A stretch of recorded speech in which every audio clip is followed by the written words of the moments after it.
تحریک انصاف کے چیئرمین عمران خان کے اسلام آباد روانہ ہونے کے کچھ دیر بعد لاہور میں زمان پارک کی جانب پولیس نے آپریشن شروع کر دیا اور متعدد کارکنوں کو گرفتار کر لیا گیا ہے۔ پولیس کی بھاری نفری زمان پارک پہنچ چکی ہے اور پی ٹی آئی کارکنوں کے متعدد خیمے اکھاڑ دیے گئے، جبکہ علاقے میں انٹرنیٹ سروس بھی معطل کر دی گئی ہے۔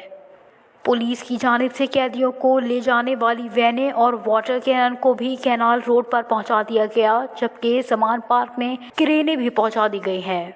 پولیس کا کہنا ہے کہ کارکنان زمان پارک میں واقع گراؤنڈ اور عمران خان کی رہائش گاہ کے قریب کیمپوں میں موجود ہیں۔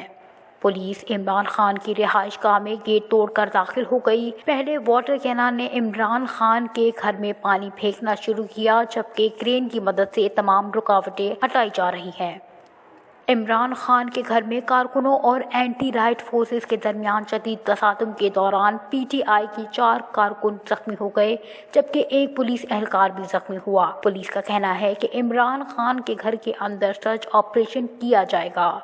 صوبائی دارالحکومت لاہور میں مال روڈ انڈر پاس کو کنٹینر اور بیریئر لگا کر بند کر دیا گیا، جبکہ دھرم پورہ ریلوے پھاٹک اور گڑھی شاہو ہو جانے والے راستے بھی بند ہیں۔ اس کے علاوہ میو گارڈن، اپر مال اور دیگر انڈر پاسز بھی بند کر دیے گئے اور بند راستوں پر پولیس کی بھاری نفری تعینات ہے۔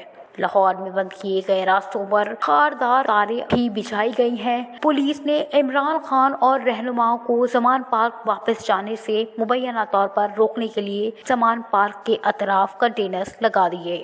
خیال رہے کہ عمران خان آج توشہ خانہ کیس میں پیشی کے لیے صبح 8 بجے اپنی رہائش گاہ زمان پارک سے اسلام آباد کے لیے روانہ ہو چکے ہیں۔ وہ ریلی کی قیادت کرتے ہوئے لاہور سے وفاقی دارالحکومت جائیں گے، جبکہ راولپنڈی ڈویژن کے رہنما اسلام آباد پہنچنے پر پارٹی چیئرمین کا استقبال کریں گے۔